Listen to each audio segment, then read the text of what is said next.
Video, I'm going to show you how to reply with a GIF or GIF on an Instagram comment. So it's really easy to do. So what we can do is go to Instagram, and I'm just going to scroll down until I find something here. We can go to this one and go to the comment section here.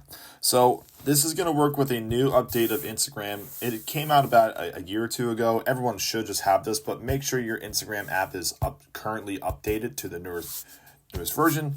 So when you're on a comment, you'll actually be able to see on the right hand side, you'll be able to see the little sticker button here. So what we can do is go ahead and click that sticker at the far right side, and you can do an avatar, I guess, but you can also just send GIFs. So within here, you can search through here and pick any one you want. You can go ahead and pick any style that you want, but it's real easy to reply to a Instagram comment with a GIF. So hopefully you guys found this helpful and useful, and we'll see you in the next one.